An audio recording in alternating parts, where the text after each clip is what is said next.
Assalamualaikum warahmatullahi taala wabarakatuh. Qala musannifu rahimallahu taala wa nafa'ana Allahu bi ulumina wa bi ulumi min syekhina fid darainil amin. Assalamualaikum warahmatullahi taala wabarakatuh kepada semua. Ya. Semoga kalian semua sihat-sihat je.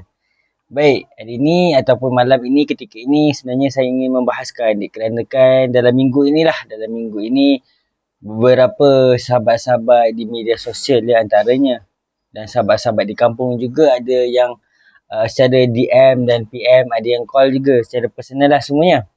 Mereka ni mengatakan bahawa sekarang kenapa orang yang dibangkitkan dengan isu-isu keagamaan antaranya yang sedang viral, sedang hangat ni mengenai penceramah gitu kan, mengenai penceramah yang mana disebabkan penceramah satu Malaysia punya guru-guru, muallim-muallim ini dipandang serong, dihina. Baik. Dan inilah sedikit saya punya kajian. Ini kajian saya dan yang berlandaskan kitab-kitab dan menyusui beberapa ilmiah-ilmiah yang lain lah. Baik. Di sini cuba kita ambil dari segi ketasawufan lah. Ya. Untuk menenangkan hati jiwa kita ni sebenarnya kan. Kerana manusia ini kadang-kadang ego gitu kan. Baru belajar sikit dah tak nak kalah gitu. Ya, sebenarnya gitu. Baik, sebenarnya yang ingin diberitahu di sini adalah kenapa anak-anak muda sekarang hilangnya adab ataupun yang dewasa hilangnya adab terhadap muallim-muallim, terhadap guru-guru. Kenapa? Sedangkan kita tahu bahawa guru-guru ini yang membentuk kita menjadi orang yang hebat. Kawan saya seorang dia jadi engineer. Seorang engineer.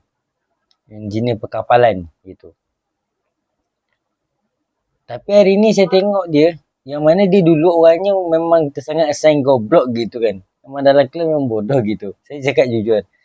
Tetapi hari ni dia jadi orang hebat. Kan? Tapi endingnya sekarang, bukan ending lah. Sekarang ni dia dah menjadi orang yang anti kepada guru-guru. Guru-guru pondok. Dan banyak statement-statement yang saya dapat adalah guru pondok ni tak ada kelulusan. Tak ada apalah sangat setakat mengaji kitab diulang. Itu je dia orang tahu. Statement yang pertama. Statement yang kedua adalah saya mendapat tahu bahawa guru-guru tahfiz, guru-guru pondok ni bukanlah orang yang suka sosial sangat. Kan? Duduknya dekat dalam tahfiz dengan budak-budak. Itu je. Dan yang ketiga adalah yang kadang-kadang saya pun terasa tersinggung di hati saya ni adalah ustaz-ustaz ni memanglah ustaz. Kan? Depan baik, belakang na'udzubillah min zalik. Ya. Jadi tersinggung saya dengan perkataan yang sebegitu dah gitu kan. Jadi makanya saya ni menekankan di sini untuk memahamkan balik ya. Kita ni adalah orang yang tidak ada ilmu, orang yang jahil.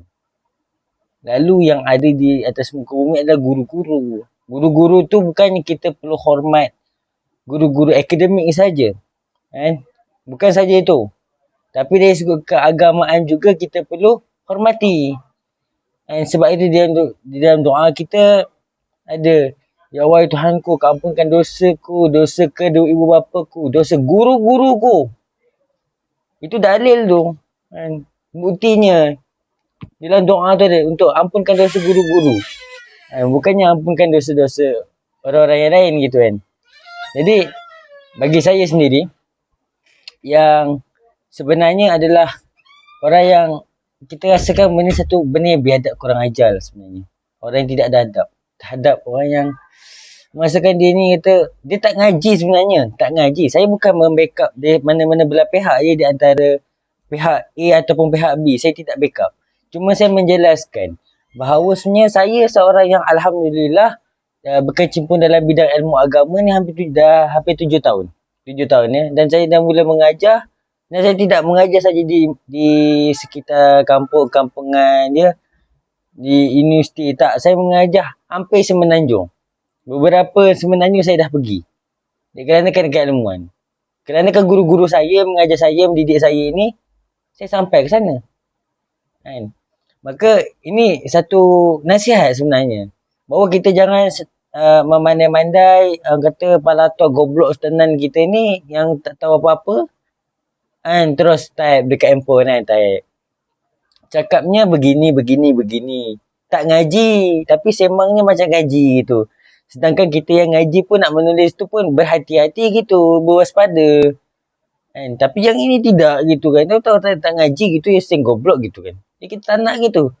Jadi sebenarnya saya sendiri, orang yang hampir setahun gitu kan. Yang sedang kini tahun 2023 ni, yang masih Alhamdulillah gitu namanya dinaik-naik kan gitu kan. Yang kalau tengok dia punya takwim kuliahnya tu penuh. Penuh gitu. Ini bukan riak gitu. Saya bukan riak, na'udzubillah min zalik. Tapi pemberitahuan bahawasanya ilmu itu penting gitu kan. Nah, mungkin nampak macam jauh gitu. Tapi kita cuba faham.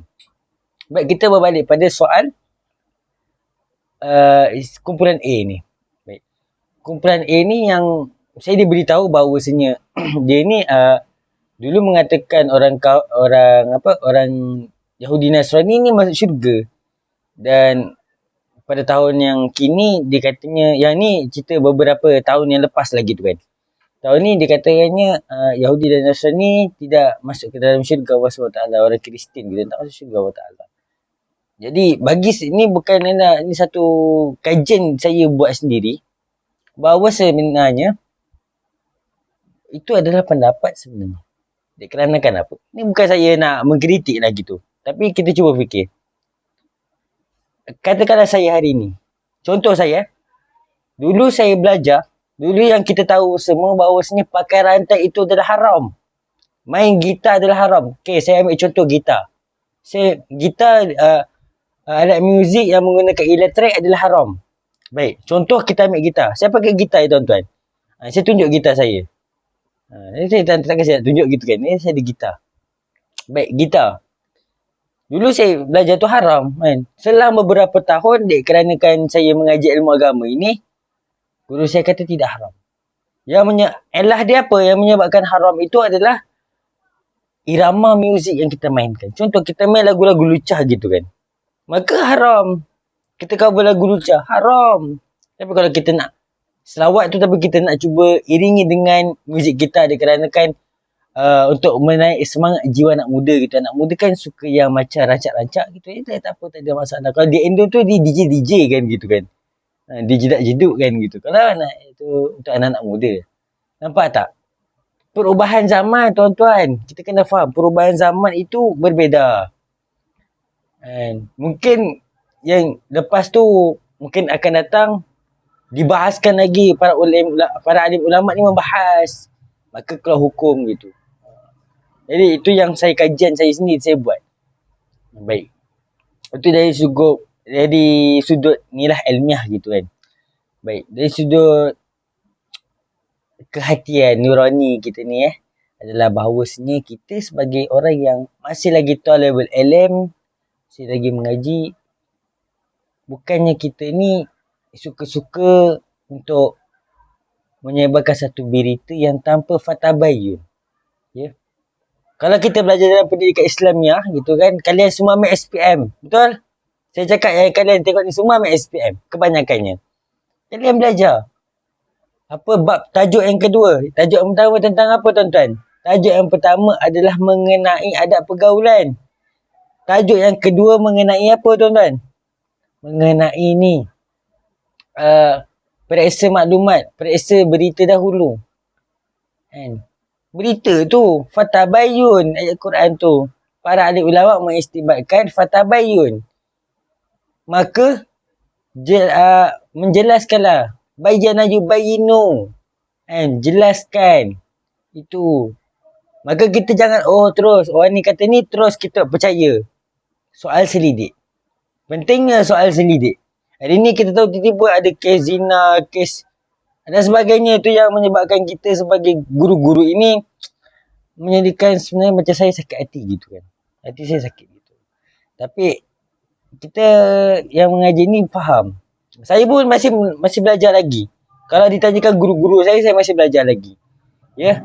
Jadi faham agama bukan saja di curut-curut gitu, tapi faham dengan betul-betul. Ngaji dengan betul-betul. Kita bawa ngaji sikit, pangkat kita dah macam ulama al-alamah. Bahkan kita ni masih mutawasid. Saya sendiri mengatakan diri saya ni mutawasid. Saya sendiri mengatakan saya ni mutawasid. Mutawasid saghir gitu kan. Maksudnya pertengahan yang kecil gitu. Kita ada mubtadi', mutawasid gitu. Satu lagi saya tak ingat. Tapi nak sampai ranking ni tak semua gitu. Mutawasid ni para guru-guru gitu. Saya ni bawah sikit. Gitu. Saya masih lagi nak ke arah atas gitu kan. Jadi saya mubtadi' ni dah lepas. Jadi saya naik atas. Sikit-sikit gitu kan. Ni saya punya pandangan lah gitu. Jadi mungkin ada guru-guru lain yang banyak pandangan je. Jadi sedikit ini dah nasihat saya ataupun sedikit pengetahuan bahawa kita jangan terus menerja orang tanpa soal selidik. Fatabayun. Ya, ingat fatabayun. Kalian ambil SPM, kalian tahu. Takkan kalian agak sen goblok juga gitu. Jangan jadi bodoh gitu. Tolong faham agama dengan betul-betul. Saya sendiri menasihatkan untuk diri saya. Ya, dikarenakan saya orang yang memegang amanah untuk menyampaikan. Jadi saya sampaikan dengan cara yang gitu kan. Jadi itu sahaja daripada saya. Tidak ada apa lain kurang. Kalau ada kesilapan boleh komen di bawah berkomentar. Kita semua saling satu keluarga gitu untuk tegur sama menegur gitu kan. Jadi kita tidak dengan tasbih kafarah subhanahu wa bihamdihi subhanahu wa bihamdika asyhadu an la ilaha illa anta wa astaghfiruka wa azim. Wassalamualaikum warahmatullahi wabarakatuh. Assalamualaikum warahmatullahi taala wabarakatuh.